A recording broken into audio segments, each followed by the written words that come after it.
ইরানে সম্ভাব্য সামরিক অভিযানে ঘাঁটি ব্যবহারের অনুমতি না দেওয়ায় যুক্তরাষ্ট্র ও স্পেনের মধ্যে তৈরি হয়েছে কূটনৈতিক উত্তেজনা।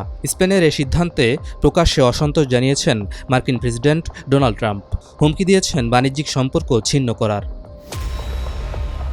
অন্যদিকে স্পেনের প্রধানমন্ত্রী পেদ্রো সানচেজ সাফ জানিয়ে দিয়েছেন, ইরানের বিরুদ্ধে কোনো যুদ্ধের পক্ষে নয় তার সরকার। তিনি বলেন, মধ্যপ্রাচ্যে ক্রমবর্ধমান উত্তেজনা এমন এক বিপজ্জনক পরিস্থিতির দিকে যাচ্ছে যা লাখ লাখ মানুষের ভাগ্য নিয়ে খেলার শামিল। সামরিক উত্তেজনা বাড়লে কেবল আঞ্চলিক স্থিতিশীলতাই নয়, বৈশ্বিক অর্থনীতি ও জ্বালানি নিরাপত্তাও হুমকির মুখে পড়তে পারে। ব্রিটিশ সংবাদমাধ্যম দ্য গার্ডিয়ানের এক প্রতিবেদনে বলা হয়েছে, গাজা ইসরায়েলের সামরিক আগ্রাসনের বিরুদ্ধে ইউরোপীয় দেশগুলোর সবচেয়ে সোচ্চার নেতাদের একজন স্পেনের প্রধানমন্ত্রী পেদ্রো সানচেজ। প্রতিবেদন অনুযায়ী ইরানের বিরুদ্ধে যুক্তরাষ্ট্র ও ইসরায়েলের চলমান হামলা প্রসঙ্গে নিজের সরকারের অবস্থান তিনি ৩টি শব্দে স্পষ্ট করেছেন, আর তা হল যুদ্ধ চাই না।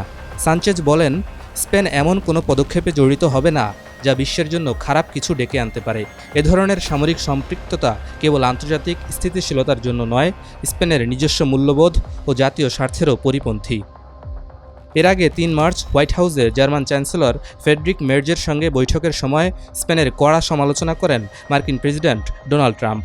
ইরানে হামলার জন্য ঘাঁটি ব্যবহারের অনুমতি না দেওয়ায় প্রকাশ্যে ক্ষোভ ঝাড়েন তিনি। ট্রাম্প বলেন, আমরা স্পেনের সঙ্গে বাণিজ্য বন্ধ করতে যাচ্ছি, স্পেনের সঙ্গে কোনো সম্পর্ক রাখতে চাই না। এই মন্তব্যের ২৪ ঘন্টা না কাটতেই এক ভাষণে যুক্তরাষ্ট্র, ইসরায়েল ও ইরানকে যুদ্ধ বন্ধ করার আহ্বান জানান স্পেনের প্রধানমন্ত্রী পেদ্রো সানচেজ। ২০০৩ সালে ইরাক আগ্রাসনের উদাহরণ টেনে যুক্তরাষ্ট্র ও ইউরোপের দেশগুলোকে অতীতের ভুলের পুনরাবৃত্তি না করার আহ্বান জানান তিনি। ট্রাম্পকে উদ্দেশ্য করে তিনি বলেন, আপনি লাখ লাখ মানুষের ভাগ্য নিয়ে খেলতে পারেন না। এখন কি ঘটবে তা কেউই নিশ্চিত করে বলতে পারে না। এমনকি যারা প্রথম আক্রমণ শুরু করেছিল তাদের উদ্দেশ্যও স্পষ্ট নয়। আমাদের প্রস্তুত থাকতে হবে। এই যুদ্ধ দীর্ঘায়িত হতে পারে, অনেক প্রাণহানি হতে পারে, আর এসবের মধ্যে বড় ধাক্কা খাবে বৈশ্বিক অর্থনীতি। এদিকে ট্রাম্পের হুমকির পর স্পেনের পাশে থাকার কথা জানিয়েছে ইউরোপীয় ইউনিয়ন। যুক্তরাষ্ট্রের হুমকির প্রেক্ষাপটে স্পেনের প্রতি পূর্ণ সংহতি রয়েছে বলে জানিয়েছেন ইউরোপীয় কাউন্সিলের প্রেসিডেন্ট অ্যান্তোনিও কস্তা।